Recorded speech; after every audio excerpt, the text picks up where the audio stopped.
Muito bem. Eu estava vendo aqui no chat uma colocação respondendo a nossa irmã, aqui do chat, a Patrícia, né? Se não me engano.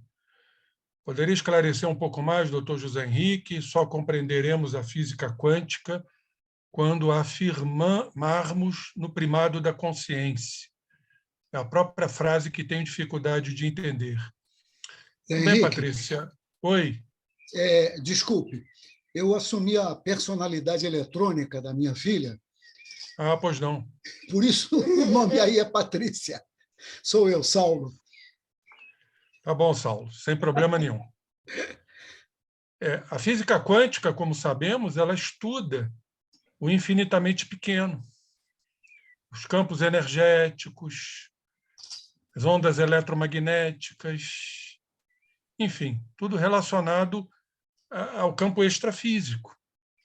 E quando falamos de consciência, principalmente a causação descendente, a ação de um campo energético que transcende a matéria, atuando na matéria, nós, obviamente, vamos correlacionar a física quântica, que já está penetrando e adentrando esse campo, que poderemos considerar como espiritual, em todos os seus aspectos, com a sua atuação descendente, atuando na matéria, então, fazendo com que a consciência e seu campo energético, mental, seja determinante nas suas ações que a física quântica estuda no campo da matéria.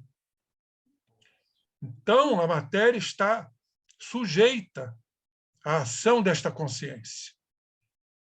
E isso vai ser fundamental para entendimento, inclusive, da ciência, ainda preconizada, contemporânea, materialista, ortodoxa, poderíamos dizer já ultrapassada. Então, por isso, a física quântica traz essa relação e essa importância sendo a primazia da consciência determinante em tudo que estamos aqui a estudar. Então, vamos continuar na integração das filosofias. Está aqui, ó. Você encontrará na magia quântica uma explicação lógica para a consciência, fora da jurisdição da causação ascendente dos materialistas. Então, está aí claro a relação da física quântica com este primado da consciência, porque prima exatamente por esta causação descendente, a ação da consciência nos campos que chegam, inclusive, às partículas elementares. Então, continuando aqui, a consciência, como foi dito, atuando causalmente, como causa, sobre a matéria, isso aí tem muito a ver com os nossos entendimentos espirituais, é a causa. A consciência acima da matéria, que transcende a matéria, é a causação descendente. Torna-se agora uma ideia potente, porque você intui a importância que ela tem na biologia, na psicologia e especialmente na medicina. Vai ver. O que você quer? Então, isso é um verdadeiro júbilo, é um regozijo quando começamos a entender a importância disso tudo que já está tendo nos campos biológicos, nas células, que vamos falar daqui a pouquinho, na mente, na psicologia, nos estudos mentais, e especialmente na medicina. Medicina espiritual. A medicina que verdadeiramente vai curar a partir do momento que esta consciência transformada, que escolhe, conhecendo o bem e o mal, vai exercer sobre o campo físico. É realmente de uma perplexidade tamanha. quando passamos a ver nesse slide aqui um futuro que já se avizinha, um futuro que já bate às portas da regência, da predominância da consciência, para bem dizer, do espírito sobre a matéria. Então, isso é relevante e abrem-se portas. Aliás, eu costumo dizer, escancaram-se portas para um novo paradigma já vigente. Não está distante, meus irmãos. Já é vigente. Continuando aqui, as possibilidades, como foi falado, são as possibilidades da consciência de fazer as escolhas. E olhem só, vamos nos remeter ao que falamos agora lá atrás, lá no início. Como o progresso intelectual engendra o progresso moral, compreendendo o bem e o mal. O homem faz sua escolha, olha aí. É a consciência que faz essa escolha. Adquirindo responsabilidades, expandindo o livre-arbítrio. E quando essa consciência escolhe, precipita-se um evento real, que consiste no sujeito observando um objeto. E quando falamos do autoconhecimento, a consciência, que é esse sujeito que caracteriza a criatura, observando a sua realidade. É a escolha para a devida transformação. Isso, gente, é o que o físico quântico chama de evento de colapso. Isso é um colapso. Há um colapso. Está colapsando. Significa colapso simplesmente a passagem de uma condição de possibilidade. Estava na possibilidade, mas aí é a passagem desta possibilidade para um estado de ser. Que coisa maravilhosa isso. Então, quando você faz o autoconhecimento, reconhece o seu egoísmo, a gente diz, no momento eu sou egoísta, quer dizer, estou egoísta. A gente nunca é egoísta, a gente está egoísta. Mas isso é um colapso. De uma possibilidade passou a ser um estado de ser. O autoconhecimento se insere profundamente nesse estudo. A consciência. Continuando aqui, as possibilidades mentais são claramente não materiais, sabemos disso. Elas são possibilidades que dão significado. Quando a consciência causa o colapso, saiu de uma possibilidade para um estado de ser, dessas possibilidades que geram significado em conjunto com as possibilidades do cérebro, porque há uma expressão física, mental, no cérebro. A manifestação do cérebro que sofreu esse colapso, regido pela consciência, que se expressa no cérebro, faz uma representação deste significado mental, o cérebro, do pensamento que sofreu o colapso, que fez a escolha, que saiu de uma possibilidade para uma condição real de ser, um evento real de ser. Gente, não temos ideia do que isso gera. Desde o espírito que fez a escolha,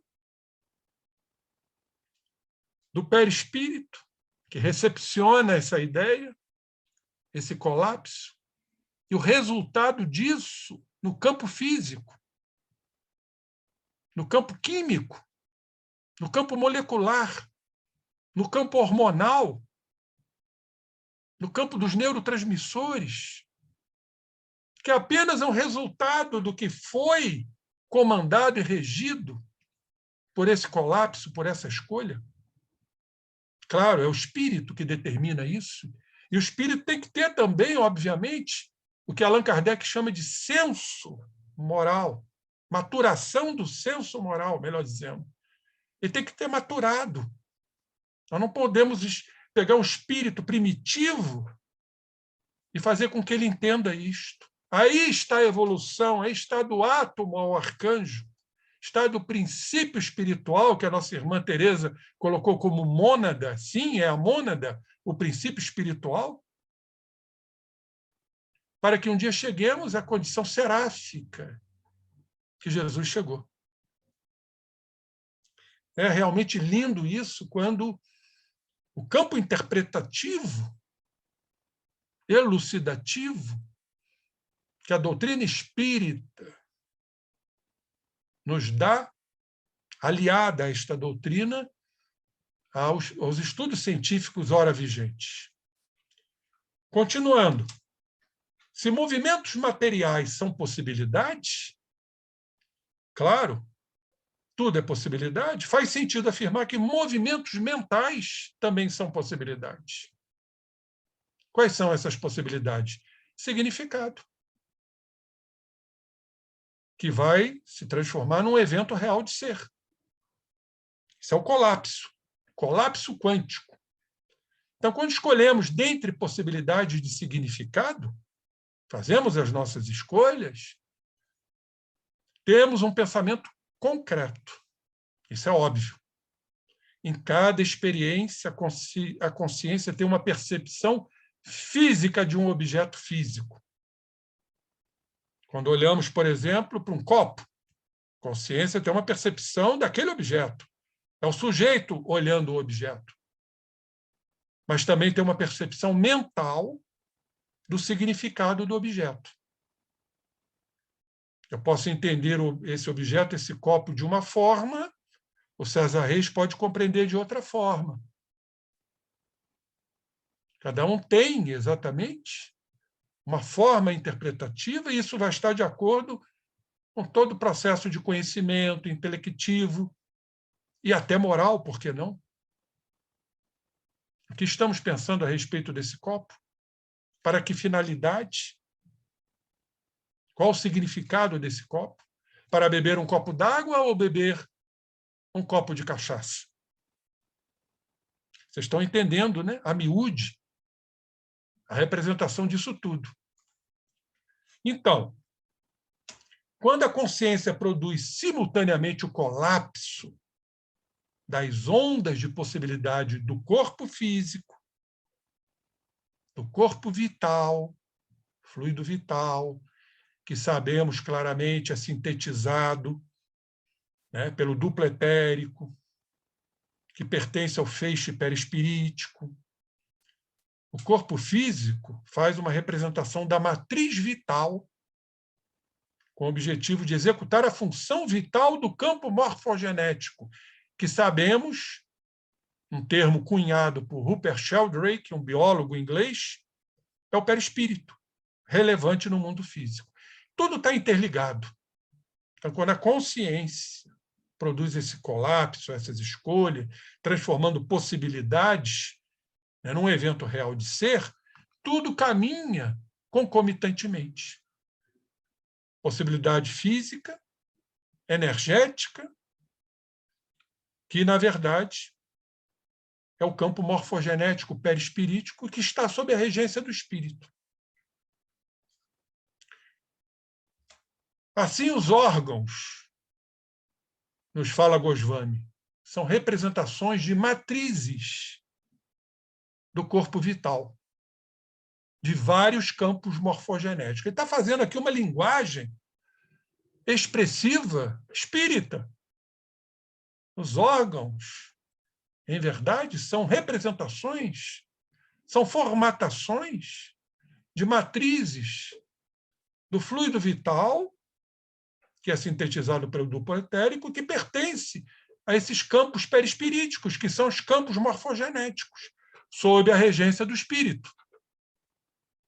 Sabemos muito bem que existem no corpo físico, diz ele, locais onde tendemos a sentir esta energia com mais facilidade. Esses locais são chamados pontos dos chakras. São os plexos nervosos no corpo. Os chakras que estão neste feixe perispirítico. É nesses pontos do corpo que são feitas representações do corpo vital, campo morfogenético do perispírito no corpo físico. Vejam que esse linguajar quântico é um linguajar espírita. Não tem como a gente afastar uma coisa de outra. Quando estudamos a física quântica, estamos estudando, em verdade, a nossa doutrina espírita. Tal a intimidade. Então, vamos para o campo físico. Vamos agora penetrar na ambiência celular, relembrando o nosso velho Bruce Lipton, do livro A Biologia da Crença, para mostrar que o corpo físico, a ditadura dos genes, o despotismo genético, caiu por terra, tornou-se obsoleto, ultrapassado.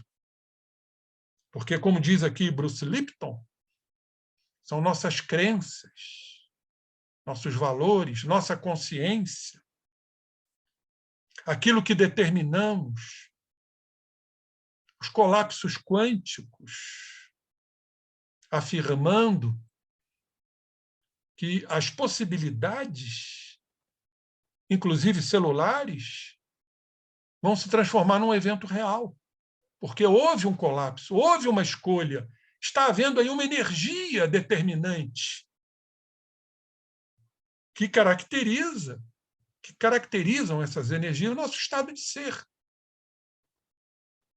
nosso processo evolutivo, já não mais como átomos, mas ainda distantes dessa condição seráfica.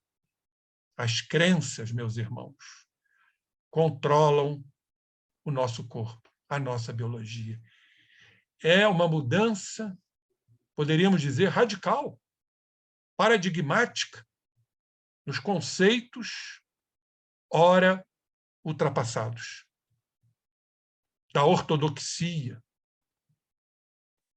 do conservadorismo, da visão limitante que o materialismo ainda vem oferecendo. Então, vem um cientista, um biólogo, nesse livro extraordinário, A Biologia da Crença, mudar todos esses conceitos.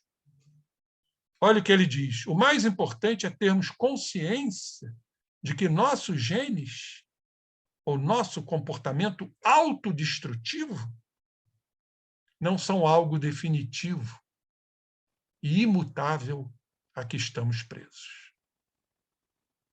Não existe um determinismo.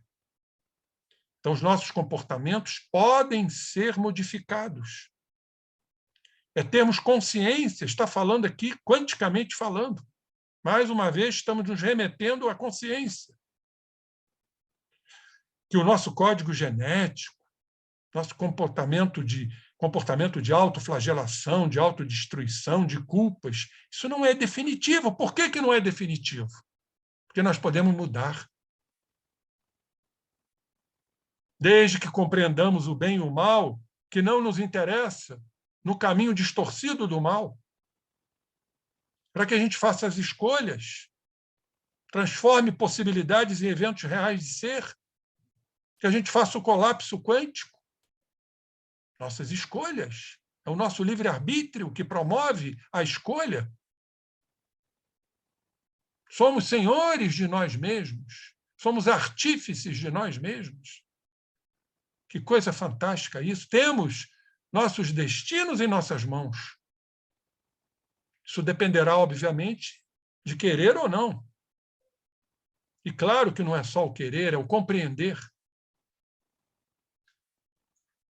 Diz ele, estudando essas comunidades celulares, cheguei à conclusão de que não somos vítimas de nossos genes, e sim donos de nosso próprio destino, meus irmãos, capazes de criar uma vida cheia de paz, felicidade e amor.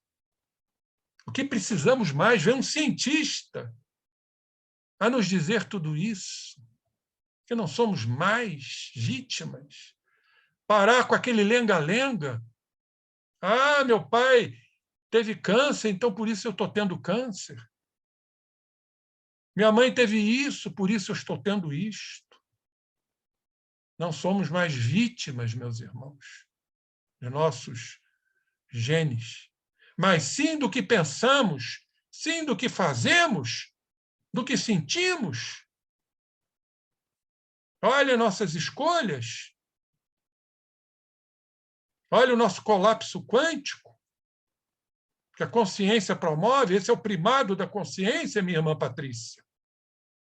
Esse é o primado da consciência, que a física quântica esparrama sobre nós. E que tem tudo a ver, aliás, é tudo que a doutrina nos traz, a doutrina espírita. Então, nós somos capazes de criar, sim, guardadas as devidas proporções, porque ainda temos um passado todo a ser resolvido, uma vida cheia de paz. Aliás, iniciar este caminho já nos leva à paz, já nos fazem felizes, já nos fazem amorosos. Que precisamos mais. É só tomar uma iniciativa. Olha o que ele diz aqui, o cientista. Não são os hormônios, os neurotransmissores tão propalados, tão estudados, que são controlados pelos genes, que dirigem nossa mente. Não são eles. Isso é causação ascendente. Mas nós estamos falando aqui de causação descendente. Não são eles que dirigem nosso corpo, nossa vida, mas sim nossas crenças, nossos valores, o que escolhemos.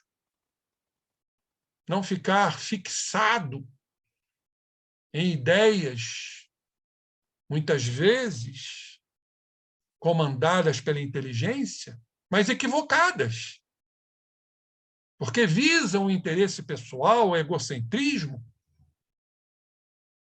visam única e exclusivamente aos nossos desejos. Diz aqui, lembrando Cristo, um cientista, sim, homens de pouca fé. Não foi assim que Jesus se dirigiu aos apóstolos? Homens de pouca fé.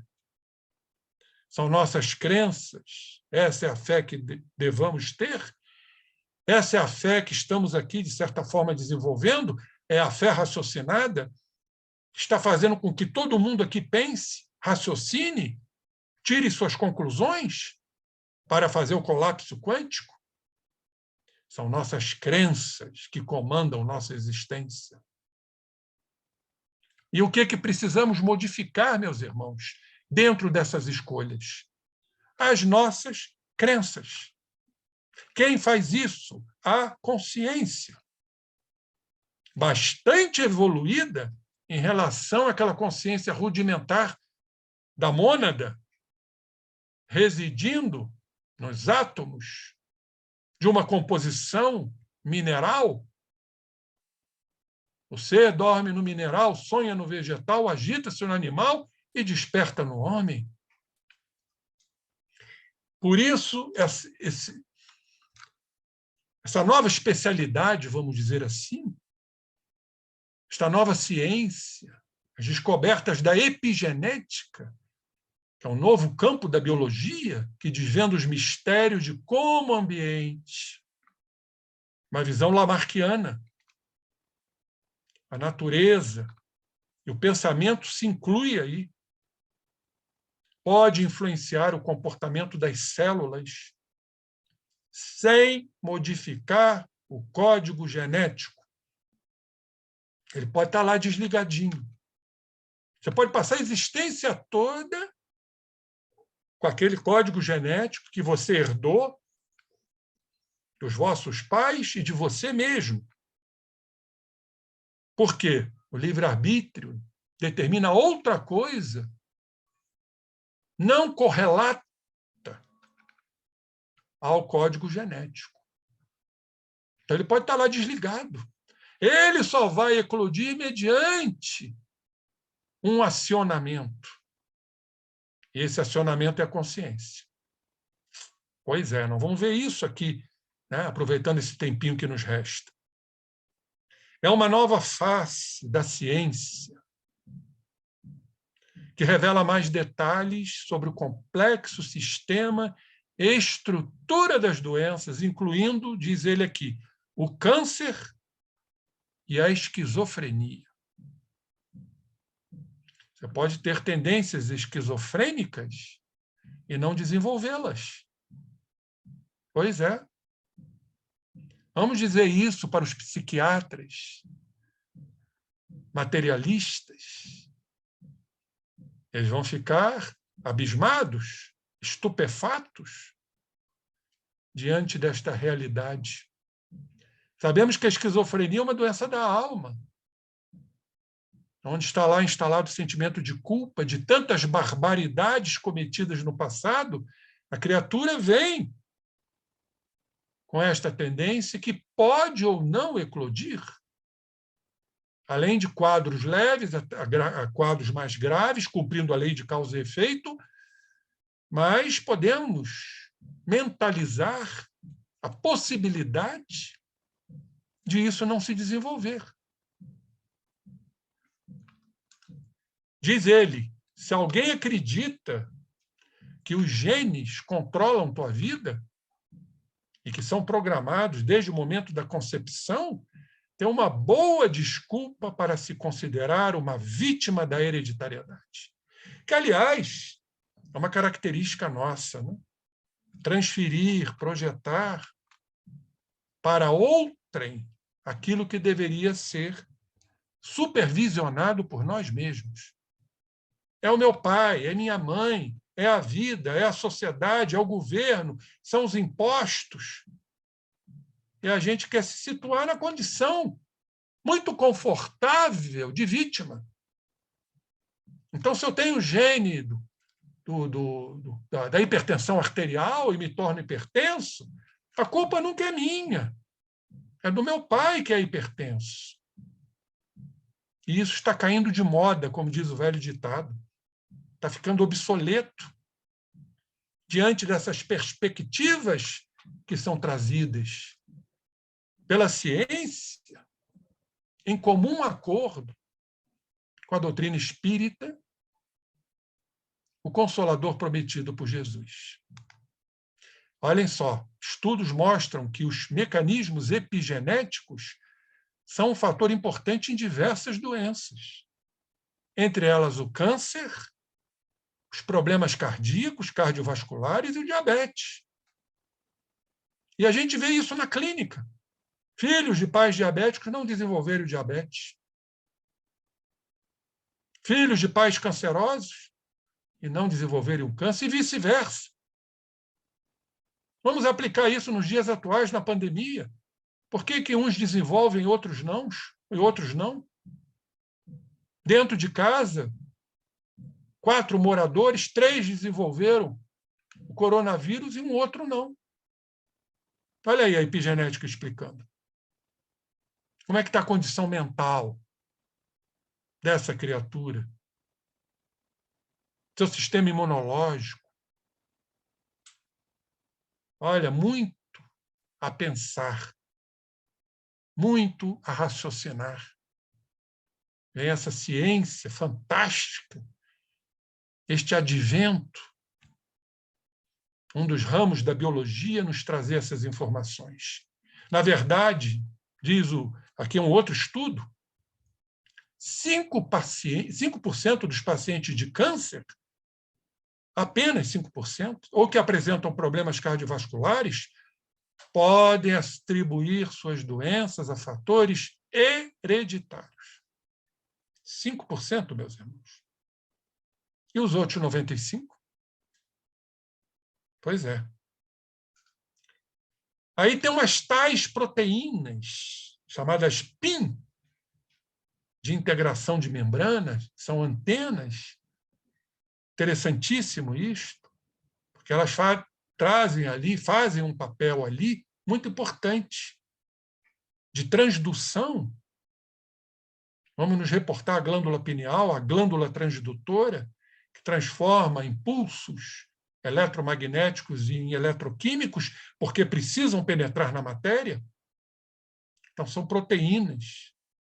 Permitem que os nutrientes dejetos e outras formas de informação sejam transportados por essas proteínas. Há vários tipos dessas proteínas de integração das membranas.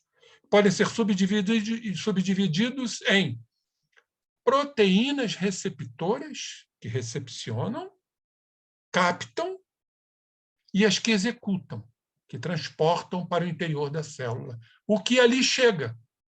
Está falando em nutrientes, mas ele fala em outras formas de informação. Energia mental, pensamento. Vejam como somos responsáveis pelas nossas doenças, independentemente se temos ou não fatores genéticos. E a gente fala muito da hereditariedade, mas a gente se esquece do quanto lesamos nossas células em nossas condutas atuais, destrambelhando-as, independentemente se temos ou não temos tendências genéticas, para não ficar atribuindo tudo à nossa hereditariedade.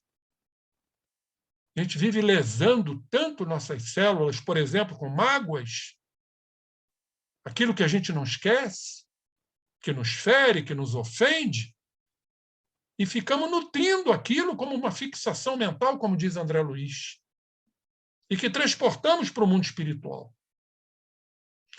São fixações altamente lesivas, destrutivas. E a célula, mesmo que o código genético não corresponda, ela vai acabar se desestruturando. É o que normalmente se faz. São pensamentos desarmonizados, renitentes, repetitivos. Então, essas proteínas receptoras são os órgãos sensoriais das células. Equivalente aos nossos olhos, às nossas orelhas, o nariz, as papilas gustativas, etc. Funcionam como antenas captativas, prontas a reagir aos sinais do ambiente. Desejo explicar, diz ele, que devido ao fato das receptoras, essas proteínas, serem capazes de captar campos de energia, olha o que vem da consciência aí, se não campos de energia. Olha o colapso quântico. Olhem as nossas escolhas. Tudo determinado pelo espírito.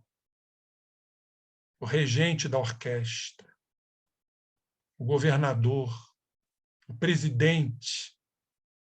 Pois é. O conceito de que apenas as moléculas físicas têm ação sobre a fisiologia celular caiu de moda. É obsoleto. Isso praticamente nos dá um outro campo de entendimento. Vamos aqui prosseguir.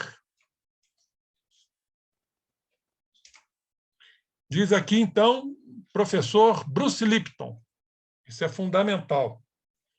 O campo biológico pode ser controlado por forças invisíveis, incluindo o pensamento. Então, diante disso, o que poderemos afirmar mais?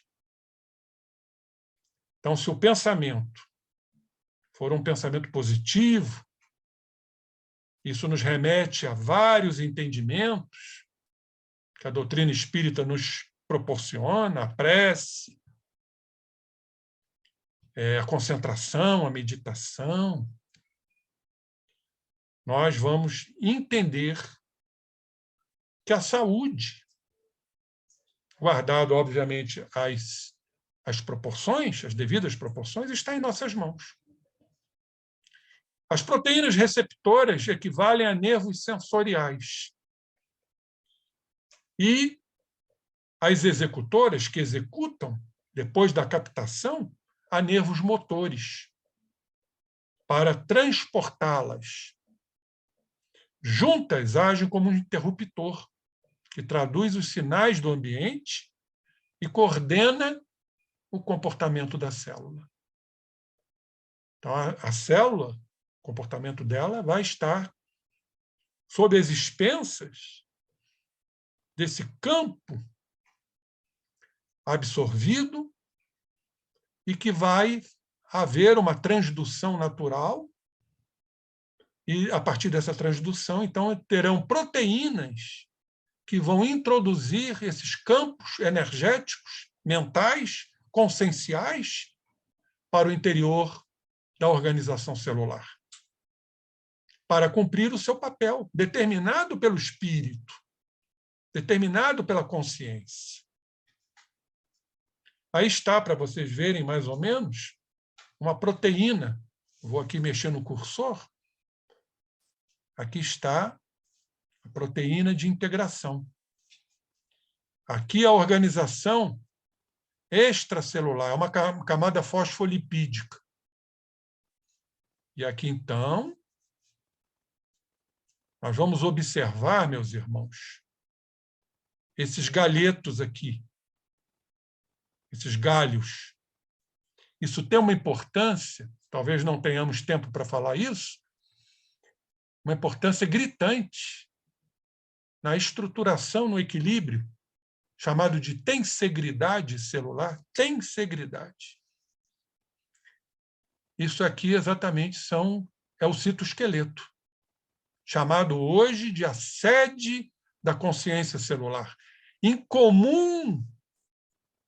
Numa comum intimidade com essa membrana citoplasmática, onde estão as proteínas de integração da membrana. Então, tudo funciona harmonicamente, em conjunto. O grande problema é que nós desarmonizamos tudo isso. Olha aqui, numa outra representação mais detalhada, aqui é o interior da célula. Olha o citoesqueleto aqui. Ó. São esses galinhos, esses galhetos. Aqui a membrana citoplasmática, com as proteínas de integração da membrana, e aqui por fora da célula, chamado fluido extracelular. Então, a informação chega aqui. Ó. Aí temos antenas, essas proteínas de recepção, que vão captar, tem as de execução, vai chegar no interior da célula, vai interagir com a sede da consciência celular, que é o citoesqueleto, que é composto por 3 estruturas. Então, inclusive, os microtúbulos pertencem. Os filamentos intermediários e os microfilamentos. Então, esse é o interior da célula. Eu fico imaginando, o meu pensamento ainda tão limitado e tão acanhado, quanta coisa nós temos que aprender, né? Somente nos últimos anos, os cientistas perceberam a importância dessas proteínas. Seu estudo acabou se tornando um campo específico da ciência, chamado de transdução de sinais. Isso acontece primordialmente na glândula pineal, por onde tudo passa. Se estamos falando de célula, para chegar à célula, qualquer que seja, tem que passar pela glândula pineal. E é ela que faz a transdução. Aquela sala de espelhos transforma energias eletromagnéticas em energias eletroquímicas materializadas, para que então possam essas energias serem interpretadas dentro da visão orgânica, celular propriamente dita. Tanto que a transdução é um dispositivo, seriam essas nanoantenas, capaz de converter um tipo de energia de entrada em outra de saída. Porém, em uma definição mais restrita e bastante utilizada, é de que o transdutor é um dispositivo que transforma um tipo de energia em outra, como falamos agora, utilizando um elemento sensor. Quem são os elementos sensores? São as nanoantenas, são essas proteínas que vão captar energia e transformá-las num outro tipo de energia. para que então possam penetrar na célula, não mais como energias sutis eletromagnéticas, e sim energias mais densas materializadas. Tudo é fantástico.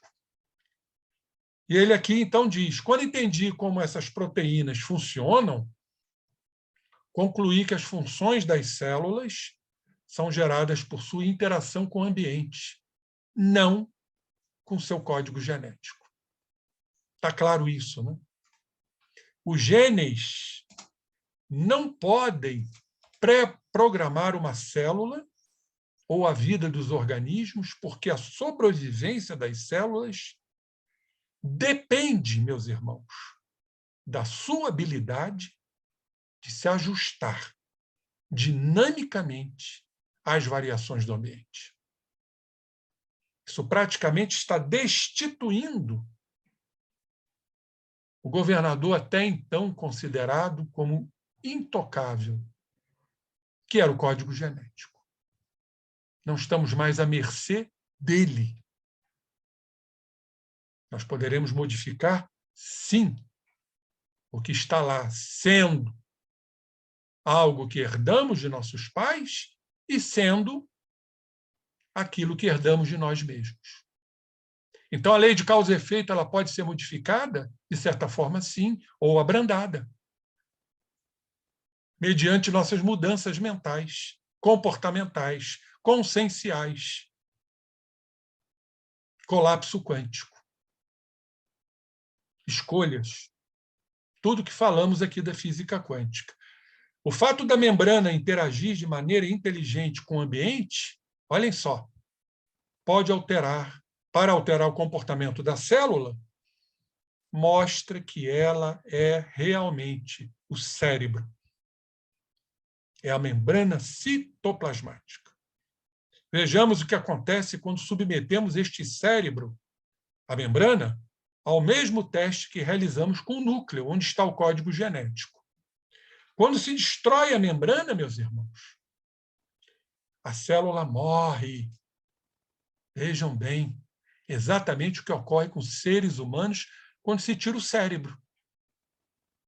Ainda que a mantenhamos intacta, a membrana, o simples fato de destruirmos suas proteínas receptoras, estas antenas, o que pode ser feito com enzimas em um laboratório, produz um estado de morte cerebral.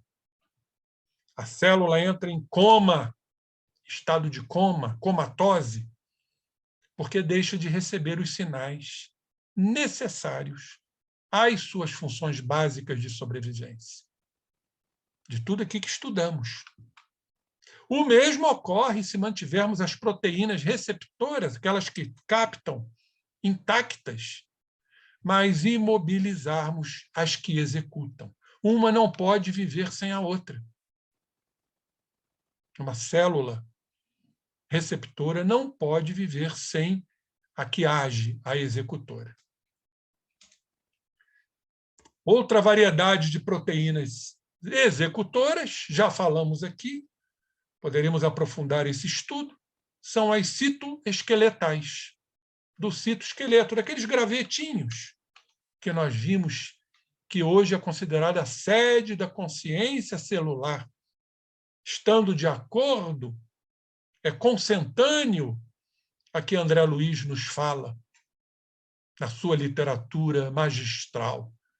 Células são unidades de consciência que regulam o formato e a mobilidade das células. São essas proteínas e citoesqueletais que trazem correlação com essas proteínas que executam e que trazem correlações com aquelas que recepcionam, as receptoras.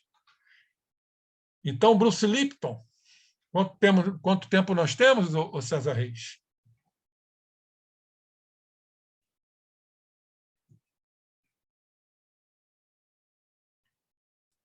Seu microfone... 8 minutos. Então, dá para adiantar mais um pouquinho aqui. Dá. Então, Bruce Lipton nos traz essa colocação gratificante e oportuna para todos nós. Não podemos modificar nossos códigos de programação genética. Estarão lá, mas podemos modificar nossa consciência, nossa mente, nossas crenças, nossos valores, fazendo as escolhas devidas, promovendo o colapso quântico de possibilidades em realidades. Tudo isto. Então, está bastante claro aqui. E diz ele mais: posso afirmar categoricamente, é um cientista, um biólogo, que a ciência me levou à espiritualidade. Nós ficamos realmente paralisados quando a gente escuta isso de um cientista, um homem que adentrou o campo celular e suas minudências. E ele aqui diz: pois as descobertas da física, e falamos da física quântica, hoje não podemos separar uma coisa de outra. Você fala de física quântica, você fala de epigenética, você fala de biologia molecular. As coisas estão entrelaçadas. É aquele sentido de pertencimento que eu vos falei, muito bem colocado por Capra, em seu livro A Visão Sistêmica da Vida. Pois bem, as descobertas da física e do mundo das células mostram cada vez mais a existência de um elo entre ciência e espiritualidade. Duas áreas completamente distintas desde a época de Descartes, há alguns séculos. Mas diz ele aqui, mas tenho certeza de que quando as duas forem novamente reunidas, e elas estão se reunindo, teremos um mundo muito melhor. Mas que mundo é este? Será que ele está se referindo somente ao mundo de relações humanas que realmente estarão melhor? Ou, em verdade, ele amplia o seu estudo para nos mostrar que esse mundo está dentro da gente? O mundo melhor que Jesus falou. Jesus falou: eu venci o mundo. Jesus venceu o seu mundo interno, no seu processo evolutivo. Estamos falando aqui de evolução. Jesus saiu do princípio espiritual como mônada para chegar a arcanjo, comunidade dos espíritos puros, como nos fala Emmanuel, a caminho da luz. No mundo tereis aflições, mas tem de bom ânimo. Eu venci o mundo. Esse é o mundo melhor, é o mundo interno, é o mundo que nos fará homens melhores, homens dignos, homens nobres, inclusive nas relações extrapessoais com os seres humanos que nos circundam, pois seremos os detentores do lábaro da paz que a doutrina espírita permeia em todos nós. Eu não vou prosseguir porque eu creio que nós estamos fechando com chave de ouro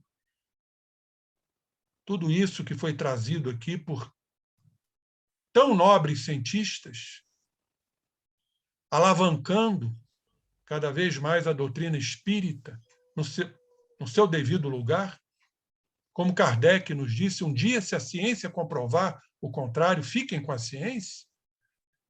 E a gente está vendo exatamente que não é assim que funciona, porque a ciência jamais se oporá à doutrina espírita, que traz na sua base, no seu alicerce, um pilotis, que é o da ciência. Então, é muito grato, é muito satisfatório quando a gente faz dentro de um emaranhado de ensinamentos, a gente cria essas pontes, essas interfaces, cada vez mais enaltecendo e exaltando esta doutrina de luz, e que nos faz cada vez mais criaturas firmes, fervorosas, dentro do raciocínio que nos cabe. Eu fico muito feliz de ser apenas um correligionário desta doutrina e que eu possa continuar mediante as moratórias que eu já recebi, acabei de receber uma, já tinha recebido outra quando tive um câncer muito grave e estou aqui. Isso não é à toa. Isso não veio à toa. Isso veio para me mostrar que eu ganhei uma moratória e que eu continuarei firme no meu propósito da divulgação da doutrina espírita, que ela penetre nos corações como um móvel de novas consciências a se formarem no nosso orbe de regeneração. Grato me encontro, feliz, e que continuaremos juntos em nossa jornada, em nossa romagem terrena, elevando não só o nome do Instituto de Cultura Espírita do Brasil, mas fundamentalmente esta doutrina redentora e consoladora. Meu muito obrigado a essa instituição que me recebeu e que continua me recebendo. Passo a palavra ao nosso querido amigo César Reis para as eventuais perguntas. Nós é que estamos assim, muito agradecidos, muito honrados, meu amigo, pela sua participação de tantos anos, né? Desde quantas séries nós passamos e você passou junto conosco, né? Então, é uma bênção que você esteja conosco. Esteja com saúde depois de ter vencido mais um desafio enorme, né? Duro, difícil, né? Da sua vida. Deus o abençoe, lhe dê muita força. E, obviamente, o Instituto agradece muito o seu estudo, sua pesquisa, sua extraordinária orientação para todos nós. Na verdade, nós temos algumas questões do chat, mas fiquei com alguns problemas de visão, e eu vou pedir ao nosso... Não sei se o Saulo está disponível para poder ler e apresentar para os nossos companheiros. Estou. Sim, Estou, por favor. César. Por favor. Vamos, então, começar. Luiz e Rosa cumprimentam a comunidade. Depois vem um texto que é pura e simplesmente aquela repetição que a gente faz do conceito importante lá no cafezinho. Nada além disso. Conceitos que já foram colocados. No primeiro deles, nós temos do átomo ao arcanjo, belíssima expressão que retrata o amor de Deus pela sua criação, enunciando que nada, absolutamente nada que diga respeito à nossa evolução, nos foi dado imotivadamente, mas deixado na dependência de nossas experienciações, de nossos esforços, de nossos aperfeiçoamentos intelecto-morais. A cada uma dessas observações, Henrique, caso você queira aduzir alguma coisa, fazer uma consideração, fique à vontade. Não, o que eu tenho a dizer praticamente foi tudo explanado, né, o Saulo, a respeito de que, quando ainda nos encontramos ou nos encontrávamos na condição de princípios espirituais, de mônadas, estávamos ali para contribuir não só para a evolução do orbe, para as determinações divinas, mas o amadurecimento ainda das rudimentares consciências. Porque quando a pessoa colocou aí como evolução intelecto-moral, isso está muito mais à frente.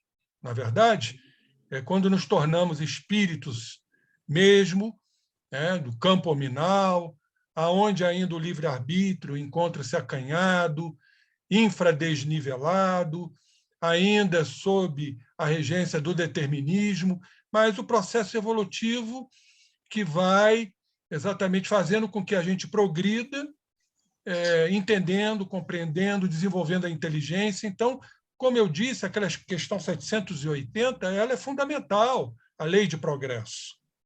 Primeiro, temos que desenvolver a inteligência, né? Dentro das nossas encarnações. Tudo tem o desenvolvimento da inteligência. Mesmo aqueles idos tempos dos homens da caverna, a descoberta do fogo, da pedra, época da pedra lascada, como a inteligência ali se desenvolvia, guardada as devidas proporções, para chegarmos onde estamos hoje, né? Uma inteligência mais desenvolvida, ainda muitos irmãos voltados para o materialismo, para os interesses pessoais. Não preciso me adentrar nesse campo, que todo mundo está vendo, não é? Essas barbaridades que estão acontecendo.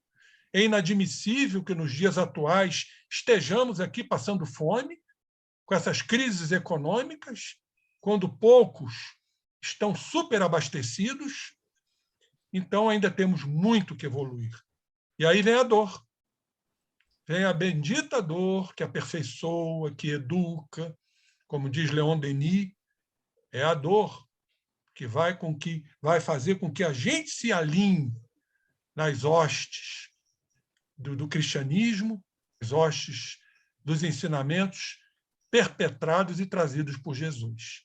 Então, a dor que muitas vezes não será cumprida, não será exercida aqui no nosso orbe, que já adentrou o campo de regeneração, mas será exercida onde há prantos e ranger de dentes em outros orbes mais atrasados, cujas criaturas, com suas inteligências desenvolvidas, vão cumprir um excelente trabalho, como os capelinos cumpriram quando reencarnaram aqui na Terra. Então, é isso aí, em linhas gerais, não é? Que eu gostaria de dizer para vocês todos. Do átomo ao arcanjo, né? A bela sentença. Vamos prosseguir. Teresa faz uma observação. Essa evolução é a da mônada ou princípio espiritual. Você, inclusive, comentou durante a sua preleção. Depois vem uma outra observação que diz: fazendo compreender o bem e o mal. Seria a resposta à questão do intelecto socorrendo a evolução moral. Tal sentença nos remete à importância da educação. Isso é só um comentário também. Em todos os seus matizes. Afinal, ela colabora também em nossa marcha no caminho mais sério, aquele que conduz à felicidade, o do progresso moral. Quer comentar, Zé, ou podemos prosseguir? Eu acho que essa questão aí ela é fundamental, né? A educação. Educar, a educação, substantivação do verbo educar, né? Que seria exatamente trazer os princípios morais. Por isso, Allan Kardec diz que educação é um conjunto de hábitos adquiridos. E isso se processa dentro do lar. Então, vamos transferir responsabilidades para as instituições universitárias, embora elas tenham o seu poder também, desde que hajam professores imbuídos disso, mas a educação, fundamentalmente, ela é do âmbito familiar. Faremos homens de bem através de uma educação pautada no bem. Vamos condicionar nossos filhos, porque educação, segundo o nosso vernáculo, a nossa literatura, significa repetir. Educar é repetir, é volver. Então, quando a gente fala e orienta nossos filhos, olha, não faz isso, ele vai lá e faz. Ô, meu filho, não faz isso por isso, por isso, por isso. Ele vai lá e faz. Vamos botar de castigo. Castigo é importante. Como diz o velho ditado, temos que punir uma criança para não ter que punir um adulto. Isso não significa violência. O castigo se faz necessário, tirar o que ele gosta de fazer, para que ele aprenda. Então, isso é uma forma de condicionamento. Isto é educação, é volver, é repetir, né? Recapitular. Aquilo vai ficar gravado no psiquismo dessa criança. Primeiramente no perispírito e, consequentemente, no espírito. Então, a educação, volto a repetir, vai ser a salvação. O grande problema é que nós muitos estão negligenciando esse processo por uma série de fatores. Isso aqui é uma outra história, caberia até um baita de um seminário, né, para que realmente a gente possa entender a importância da educação sob o ponto de vista, tudo que falamos aqui, sob o ponto de vista mental, sob o ponto de vista orgânico, porque as boas orientações trarão reflexos fundamentais para o educando, aquele que está ali exatamente aberto às orientações que deverão ser trazidas pelos responsáveis, pelos pais e pelos cuidadores. Então, eu vejo a educação como fundamental em todo esse processo e tudo que falamos hoje. Um retrato, mais um retrato do amor de Deus, né? Repetidamente voltamos para repetidamente sermos e nos educarmos. Em seguida, uma ilustração dicionaresca, nada além disso. Noetic Sciences, ciências mentais, cerebrais, do conhecimento. Inclusive, alguns dizem, Saulo, que o homem de amanhã vai ser o homem noético, né? O homem do conhecimento, do pensamento. Sairemos do Homo sapiens sapiens para o Homo noéticos. Esse é o homem de amanhã. Por que não dizer de hoje? Não é? É isso aí. Alguns já o praticam. Agora, uma pergunta. Doutor José Henrique, o poder de causação da consciência é só descendente? Não há causação ascendente exercida pelo espírito? Sim, se o espírito ainda estiver adstrito ao campo de entendimento materialista, ele está na causação ascendente. Ele vai achar que são as moléculas, os átomos, não é? O cérebro, sob o ponto de vista orgânico, que vai formar a consciência. Muitos acreditam nisso. Mas o que eu não posso admitir somos nós, espíritas, e os espiritualistas também, aliás, o espírita é um espiritualista, a abarcar essa ideia da causação ascendente. A causação espiritual é uma causação descendente, porque é o espírito que pensa, é o espírito que sente, é o espírito que intui, atuando em todas as estruturas materiais, começando pelo perispírito. O perispírito é uma organização semimaterial, mas é matéria, quintessenciada.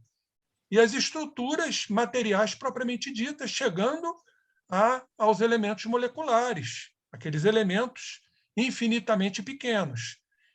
É a consciência, é o primado da consciência.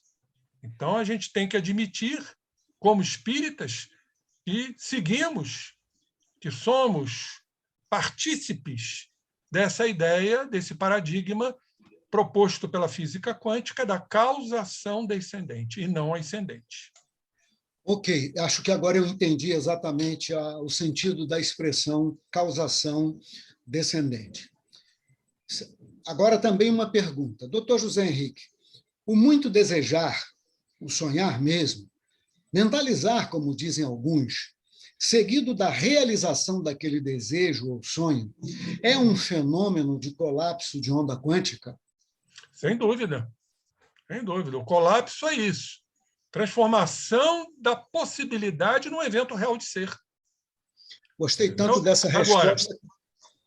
Agora, o colapso da consciência, ou seja, esse colabar, podemos utilizar esse termo, que é, inclusive, um termo médico. Colabar é juntar, a colabação dos brônquios, eles se colabaram, eles se uniram. É um colapso também, mas eu prefiro usar colapsar. Então, esse colapsar da consciência, a transformação da possibilidade num evento real de ser, pode ter um âmbito negativo também. Eu estou vendo uma possibilidade e transformo aquilo num evento real de ser de acordo com as minhas escolhas, que não necessariamente são positivas. Elas poderão ser negativas. Nós temos essas interpretações aí, essas dualidades. É igual a sombra. Jung fala da sombra. Todo mundo acha que a sombra é somente o lado negativo nosso. É o que carregamos, os nossos débitos, os nossos equívocos. Não. A sombra ainda é aquilo inexplorado, o lado positivo que ainda não exploramos. Interessante isso que eu estava analisando para uma palestra minha, o Encontro da Sombra, baseado no gráfico do Jorge Andréa, seriam aqueles atributos que nós carregamos, divinos, o reino de Deus está em vós, do inconsciente puro, né, do self, que se refletem, vamos assim dizer, ou que se ampliam nas zonas dos outros inconscientes, mas ainda não foram explorados. Então, é a luz divina que ainda não foi explorada, ainda não foi penetrada, ainda não foi compreendida. E quem vai fazer isto? Isso não se faz simplesmente por uma ordem divina. Isso está em nós. Quem faz isso é a consciência. Falamos sobre ela agora. É o segundo andar do cérebro. São as nossas escolhas. Nós que vamos ter que iluminar as sombras para olharmos aquela luminosidade que nos pertence. Isso é muito lindo. Seriam exatamente o termo que eu queria usar, que me falhou aqui, seriam as expansões energéticas do inconsciente puro ainda inexplorados pela criatura humana. Quando assim o fazemos, nós estamos transformando esse inexplorado, que são as sombras, nessas luzes que nos dizem respeito, que nos pertencem. Então, nem sempre a sombra significa os equívocos, o nosso lado negativo. Significa também o nosso lado positivo e inexplorado. É muito interessante a resposta, mas me parece que nela o melhor de tudo é lembrar que esse desejo, esse sonho, essa mentalização, que serão no futuro colapso de onda quântica, também, infelizmente, podem ser realização de coisas ruins, se mentalizou ruim. Muito importante lembrar. Perfeito. Tereza pergunta, Zé Henrique, se você pode explicar o que é a representação. Não sei se a Tereza gostaria de esclarecer de que representação exatamente ela fala. Porque quando ele colocou a imagem, eu estava copiando e ele mudou, eu não tive tempo de confirmar. Então, eu nem vou saber agora, depois que passaram tantos filmezinhos, eu não vou saber colocar a pergunta para ele. Se ele não se lembrar, deixo para uma próxima oportunidade. Você lembra, Zé? Ou então, Tereza, você me mandar para o Zap. Eu não estou me lembrando do que se trata. Tá. Eu vou assistir no YouTube a sua palestra de novo e vou pegar. Você está falando de representação de quê? Eu não estou me lembrando. Era relativo ela não se lembra agora. Ao pensamento. Oi? Era relativo ao pensamento. Bom, o pensamento ali, a minha palestra toda circula em torno do pensamento, né? Vai ser difícil. Eu vou ver isso. Bem, obrigada, viu? Obrigado, Tereza. Tem um slide do Bruce Lipton que fala que o comportamento biológico das células é regido pelo pensamento. Seria isso? Não sei. Bom, depois você me informa. Tá. Então, vamos ter tempo suficiente para isso. Okay. Uhum. Outra observação, José Henrique, é importante sentença. Não somos vítimas de nossos genes, mas donos de nossos destinos, herdeiros a cada jornada evolutiva de nós mesmos. Quer comentar, Zé, ou só ouvimos? Isso é altamente revolucionário. Altamente revolucionário. Não somos mais vítimas de nossos códigos genéticos, dos nossos pais, daqueles que nos criaram, do governo, do país que a gente habita, né? Tem uns até que atribuem a culpa a Deus, Não somos mais vítimas. Nós temos que parar com essa ideia de sermos coitadinhos, que, aliás, é um processo psicológico natural de transferirmos responsabilidades para outrem, porque não queremos verdadeiramente assumir nossas responsabilidades. E tudo que eu falei aqui hoje empurra para essa ideia de assumirmos responsabilidade. Isso é o colapso, o verdadeiro colapso positivo. Quando vamos determinar, compreendendo o bem e o mal, o caminho a ser escolhido. Então, não é ninguém que escolhe. Por isso que Deus nos concedeu o livre-arbítrio. A grande concessão, na minha opinião, grande concessão paterna, é o livre-arbítrio. Se cada um daqui dos presentes quiser sair de onde vocês estão e ir matar uma pessoa na rua, Deus não vai impedir. É o livre-arbítrio. Nós estamos sob, a vigência do livre-arbítrio. Então, aí está a beleza de entendermos que não somos mais vítimas. Acabar com esses resmungos, com esse chororô, como dizem muito, principalmente no âmbito esportivo, de que somos coitadinhos, por que isso está acontecendo comigo, por que eu estou passando por isso, culpado é fulano, é beltrano, é cicrano. A gente escuta essa lenga-lenga o tempo todo. Então, quando compreendemos a doutrina, com a sua multidiversidade, com seus múltiplos aspectos, a reencarnação, que se estamos a sofrer, alguma razão é de ter.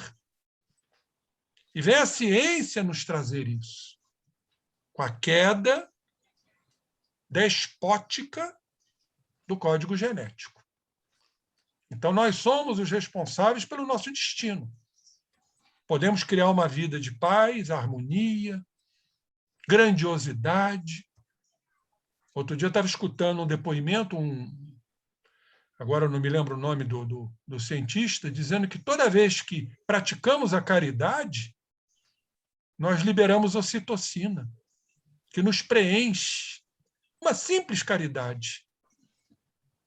Que isso nos plenifica completamente. Não importa bens materiais, não importa dinheiro, não importa nada. A plenificação do ser está na caridade, por isso que fora da caridade não há salvação. Nós liberamos abundantemente ocitocina, o hormônio do amor.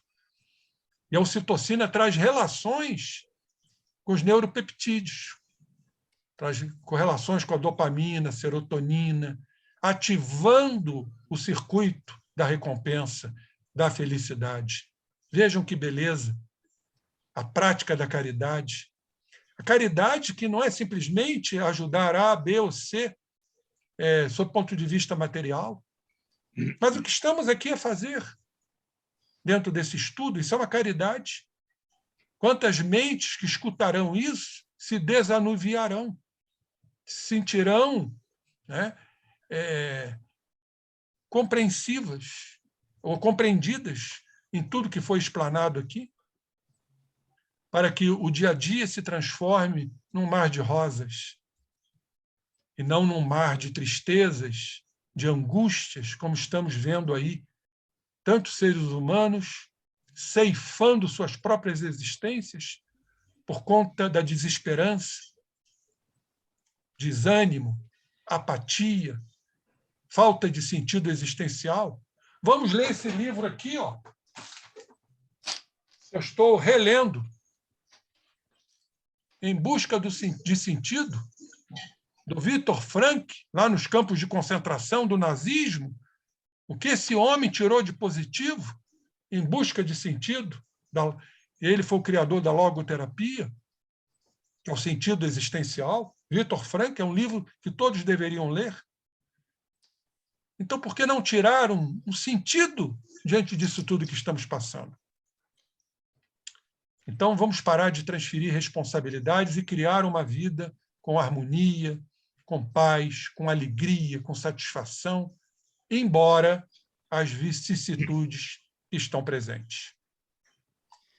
Zé Henrique, Viktor Frankl, quando era, não sei se ainda é, presidente da Associação de Psicólogos de Nova York, me chamou a atenção por causa de um ponto que há nesse livro.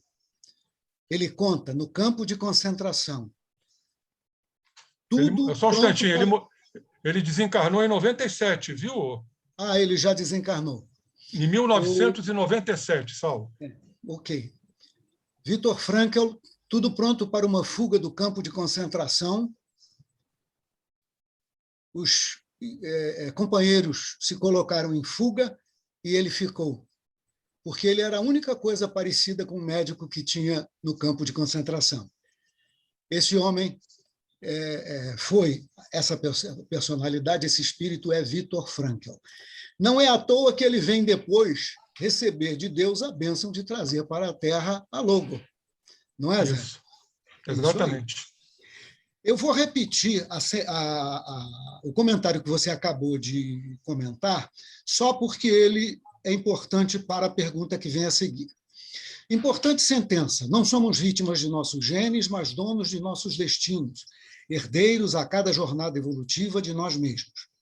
Dr. José Henrique, a sentença acima ajudará os doutos à espiritualização, não no mais genérico, fazendo compreender o bem e o mal, mas nas especificidades de seus conhecimentos científicos. Exatamente.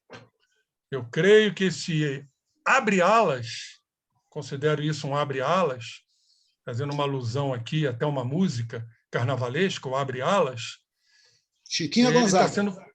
Ei? Chiquinha Gonzaga. Exatamente. Grande. E Ernesto Nazaré. Era uma dupla, né? Chiquinho Gonzaga e Ernesto Nazaré. Não era do meu tempo, pode ter sido do seu, né? Não é do nosso tempo, né? Nem do César Reis. Não sei se foi do tempo do Jorge Andréa, né? Aí talvez sim, né? Eu não me lembro o ano que ele nasceu. Ele nasceu no século XIX, não nasceu, Jorge Andréa? Acho que era 1800 e pouco. E muito, 1800 e muito. Jorge André fez 100 anos, já fez 100 anos em 2020, né? Quando ele desencarnou. Isso quer dizer então que ele nasceu em 1920. Ele é de 20. Então, 20 a 19. 20 a, acho que foi 19. O abre-alas, Chiquinha Gonzaga foi antes, né? Século XIX. Mas eu creio, Saulo, que exatamente tudo isso que está vindo à tona, à lume, vai trazer um novo interesse desses cientistas em abrir seus campos, que eu chamo de campos empedernidos, obtusos, para uma nova visão.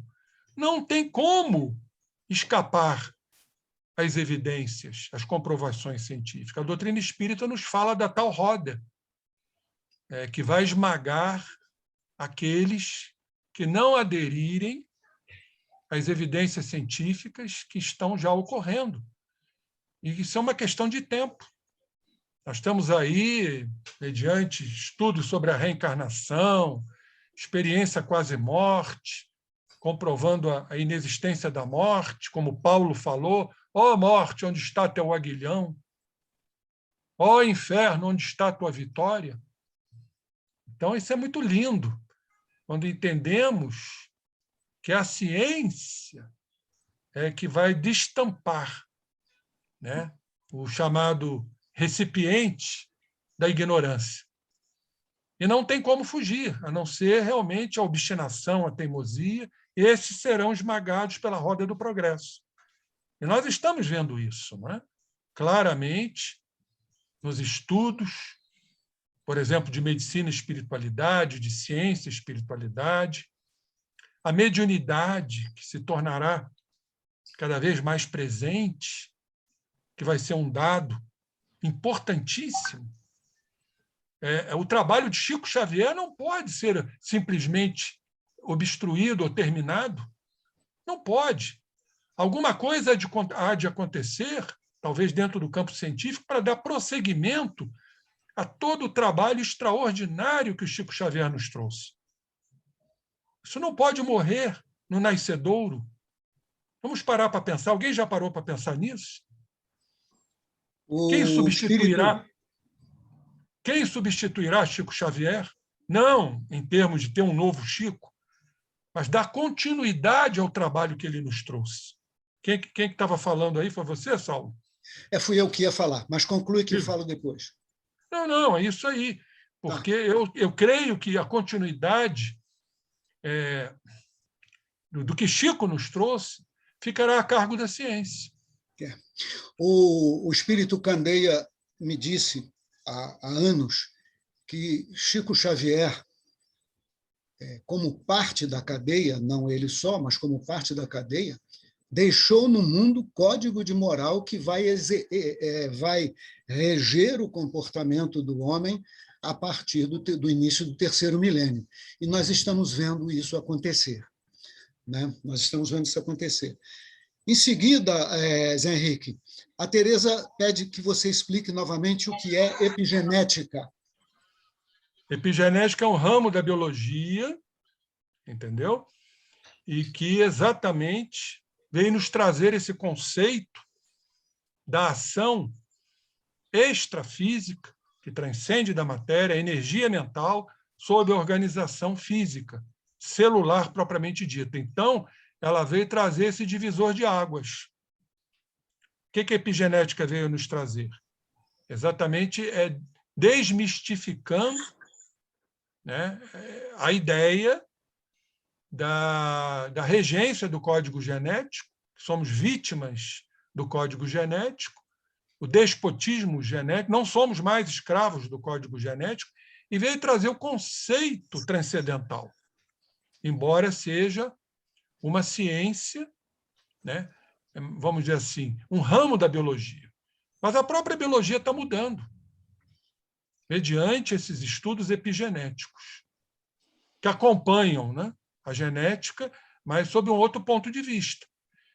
Praticamente a epigenética ela veio ressuscitar as ideias de Jean-Baptiste Lamarck, que contrariava o nosso, como é que é o nome dele? Do Charles Darwin. Contrariava o Charles Darwin. Porque ele veio nos mostrar exatamente a influência do ambiente, do meio externo, né, sobre a criatura humana. E a epigenética exatamente nos traz isso. A ação do meio externo, do pensamento, das nossas emoções, agindo na nossa arquitetura celular. É basicamente isso que a epigenética nos traz nos seus conceitos modernos. Tá, obrigada. Ok. Estão ligadas, então, outra observação, estão ligadas, então, nossas realidades mento e nossas realidades biológicas, podendo ambas engendrarem nossa felicidade ou sofrimento, psicológico ou físico. Perfeitamente, um atrelado ao outro, né? Isso. Doutor José Henrique, o que nos teria legado Deus, nosso Pai, se fôssemos resultados imperativos do código genético? Pois é, né? A gente ia ficar sempre nessa proposta de que somos vítimas. Afinal, o código genético foi madrasto comigo, né?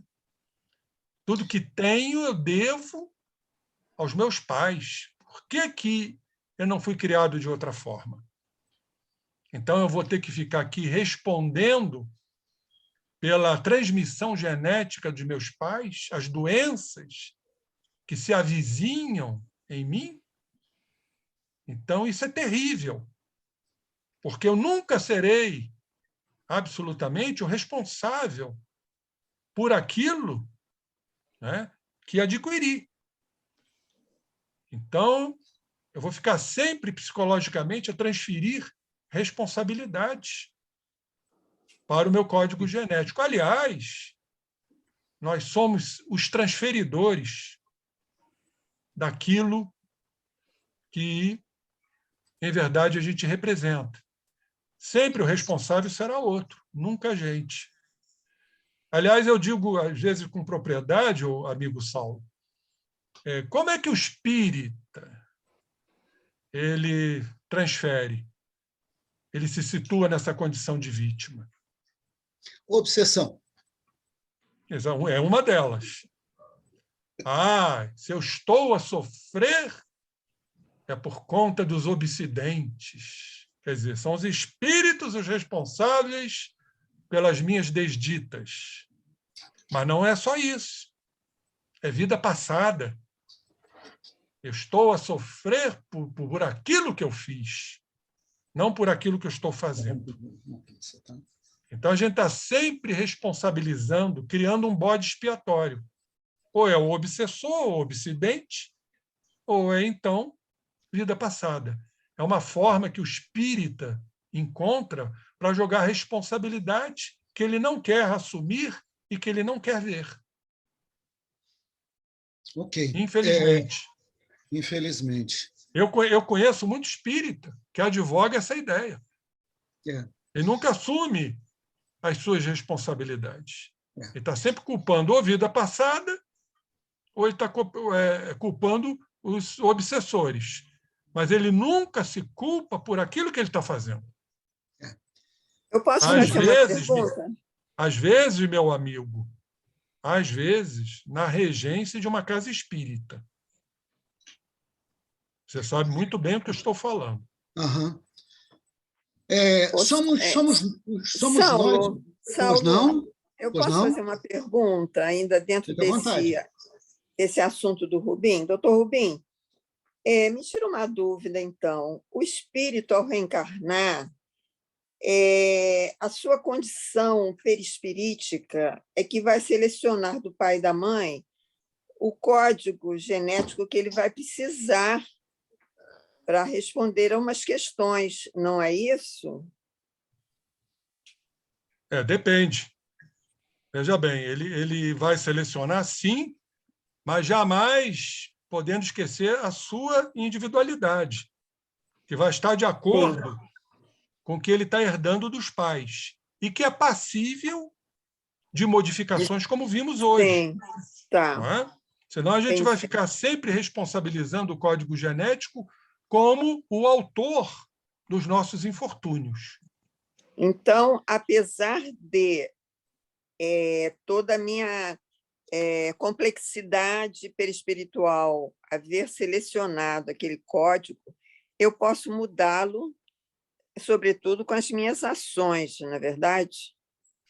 Tem uma outra situação aqui, Tereza. Você pode mudar, você pode abrandar e você pode não mudar.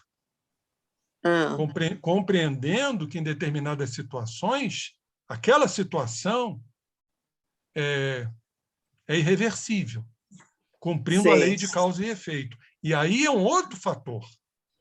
Fator para o desenvolvimento, a eclosão de virtudes a serem exercidas, como a resignação, a paciência e a tolerância. Porque são coisas que foram escolhidas pelo espírito antes de encarnar. E a gente não pode mudar. Mesmo com o código genético, mesmo com os estudos de hoje, tem situações que são irreversíveis, porque são necessárias para a evolução do espírito. Ok. Rosa Rita Martins coloca um agradecimento. Obrigado ao Rubim pela excelente apresentação. Precisamos sair agora. Um bom final de semana para todos. Um beijo, Rosa. Ela já saiu. A Tereza faz a seguinte pergunta. A consciência vibra no segundo andar do cérebro, que é o nosso córtex cerebral? Sim. Segundo Calderaro, no livro... É só essa a pergunta? Só. Sim. Sim, a consciência, segundo Calderaro, no livro No Mundo Maior, é o segundo andar do cérebro, córtex motor. Entendeu? E o primeiro andar, nos nossos instintos, nos nossos impulsos, das nossas emoções, porque a esfera límbica está ali, habitando aquele primeiro andar do cérebro, a serem trabalhados pela consciência, para nos empurrar para o terceiro andar do cérebro, o córtex pré-frontal. Ok. Obrigada. Tereza também faz uma observação dizendo: estarmos libertos do jugo do código genético é uma informação muito preciosa. Perfeitamente. Para a gente não ficar atribuindo ao nosso código genético, né, a razão de nossos sofrimentos, de nossas desditas. Às vezes, né, percentualmente falando, vamos sim desenvolver doenças que existem em nossos pais. Mas isso, para nós, é extremamente fácil compreendermos, compreendendo a lei de causa e efeito. E, por fim... E um outro detalhe que eu queria aqui abordar, nós poderemos abrandar, sim. E André Luiz nos fala isso, por exemplo, o câncer. Se nos for permitido, nós poderemos transformar aquela multiplicação celular desordenada, formando o cancro, que é o tumor, num tumor benigno. Desde que façamos e tenhamos mérito, melhor dizendo, para que isso aconteça. Mas, às vezes, mediante nossas atitudes pautadas no bem, nem sempre vamos reverter isso. Porque, muitas vezes, é a escolha dos espíritos antes de encarnar. E há muitas nuances aí. Existem espíritos que escolhem uma tumoração maligna, são chamados espíritos heróis, para contribuir com a ciência. Fantástico isso. São espíritos que vão sacrificar suas existências mediante uma tumoração maligna, por exemplo, para ajudar a ciência no seu trabalho de cura dessa enfermidade. Essa enfermidade que é um flagelo ainda, né? Acometendo grande parte da humanidade. Mas, Rubinho, esse espírito que você está colocando, e vem com essa renúncia, e vem com esse espírito heróicos, né? Eles têm essa capacidade, já são espíritos nobres, é isso? Para aceitar isso? São espíritos evoluídos, moralmente falando, que se submetem a isto. Não sei se você tomou conhecimento, muitas casas espíritas tomaram conhecimento na época da... Como foi aquele desastre que matou mais de 150 mil pessoas? Como é o nome daquilo, meu Deus? Lá na Tailândia. Tsunami. Tsunami. Pois é. Na época do tsunami, que morreram, desencarnaram mais de 150 mil pessoas, tinham espíritos ali que encarnaram para desencarnarem nesse tsunami e ajudarem os espíritos no desligamento do perispírito em relação ao corpo físico. Tem muita coisa que a gente nem sabe, nem tem ideia. É muito fantástico, né? Muito, isso é o livre-arbítrio. Muito, muito. É impressionante que, como um ato de amor, cobre a multidão de pecados, né? Aquela frase de Jesus que a gente realmente tem que compreender, né? E eu acho assim, eu fico... Nossa, mãe, eu não tenho nem palavras. É verdade. Esse amor tão imenso desse Cristo de amor, né? Olha, muito obrigada. Eu só pude pegar o finalzinho, mas eu vou ver pelo YouTube. E foi muitas coisas que... O senhor está melhor, né? Graças a Deus. Já superei. Já estou aqui para a nova batalha. Que bom. Seja bem-vindo, viu? Muito obrigado, Hilda. Um beijo grande. Outro para você. Um abraço para todos aí do grupo. Obrigada, Hilda. O último registro é a repetição de uma frase do Espírito Candeia. Fora do amor, não há solução. César, sua condução para o nosso encerramento. Não, se você está de acordo, eu acho que nós temos que agradecer ao nosso irmão, né, pelo seu trabalho extraordinário. Está conosco aqui há quase 3 horas, né, trabalhando intensamente, nos apresentando esses conceitos tão importantes, né? E é uma gratidão imensa, uma alegria rever o companheiro em forma, né? Que está ser capaz de transmitir tanto ensinamento. Então, nossa gratidão. Lembrar, mais uma vez, que nossa presidente não pôde estar presente, está numa outra atividade, que homenageia um grande vulto do movimento espírita de Niterói, né, que desencarnou por causa da Covid. Paulo Sérgio Peixoto. Está sendo Grande homenageado Paulinho. hoje. Isso. Aliás, eu e Nádia, ô César, vamos fazer parte aí de um evento, agora em outubro, lá no GEPAR. Ela vai fazer uma apresentação, eu vou falar sobre a realidade energética do homem dentro dessa programação lá do GEPAR, agora em outubro. Muito bom. O GEPAR é o Grupo Espírita Paz, Amor e Renovação. Está completando 30 anos, e isso mais ou menos um ano de desencarnação do nosso companheiro, né? E a Nádia está lá, representando o Instituto, fazendo parte dessa homenagem muito justa ao nosso querido irmão. Lembrar ainda...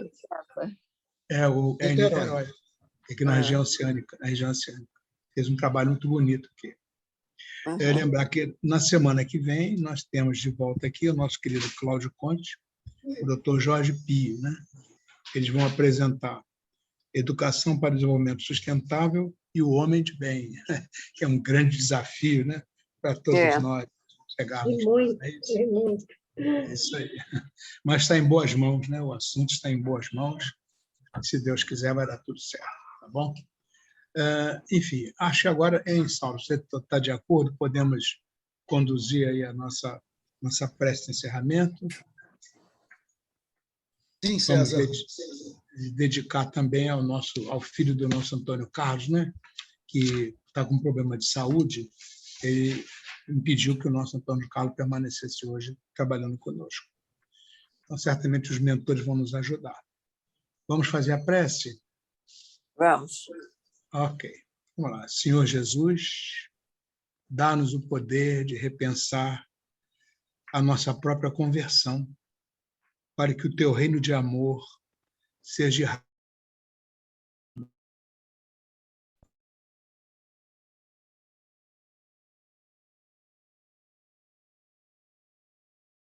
em alegria, o ódio em amor, a descrença se transforma em fé viva, a dúvida em certeza, a maldade se modifica e transforma-se em bondade. A ignorância vira compreensão e sabedoria. Contigo, Jesus, a nossa dureza se transforma em ternura, a nossa fraqueza se transforma em força, e o nosso egoísmo se modifica para ser um cântico fraterno. E o nosso orgulho, Senhor Jesus, transforma-se em humildade, e o mal que ainda habita em nós modifica-se para que seja um dia um infinito bem. Nós sabemos, Senhor Jesus, que de nós mesmos somente possuímos a inferioridade e que precisamos nos desvencilhar dela.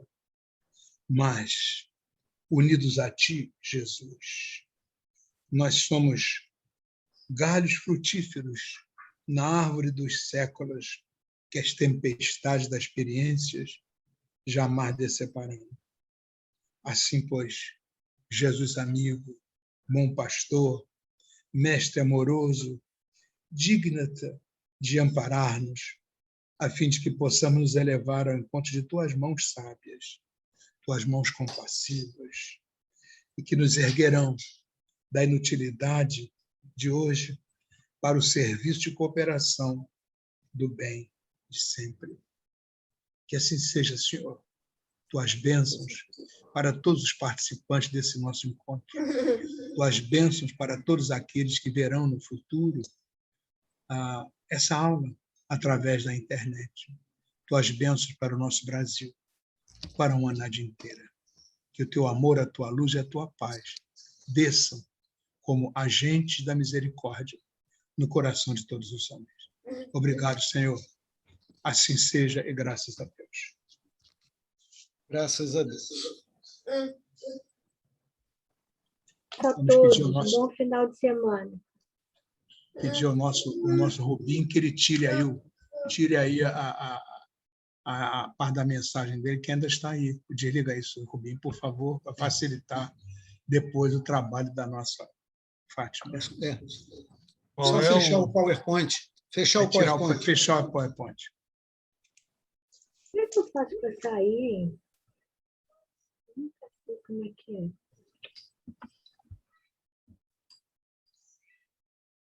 Isso. Saiu? Saiu. Ok. Saiu, tá tudo bem. Ótimo. Muito obrigado. Muita paz a todos. Muita Que paz. venha aí Irmãos, um fim de grande semana de abraço. luz. Até a Grande Na abraço. próxima. semana de luz. Bom final de semana. Deus abençoe. Muito obrigado, Até Rubinho. breve. Saúde, Um abraço, César. saúde para você e cada vez mais força. Para ti também, né? Para todos nós. Graças a Deus. Bom, Beijo obrigado. grande. Fiquem com Deus. Você também, querido. Obrigada. Tchau, Tereza. Um abraço grande. Tchau, outro.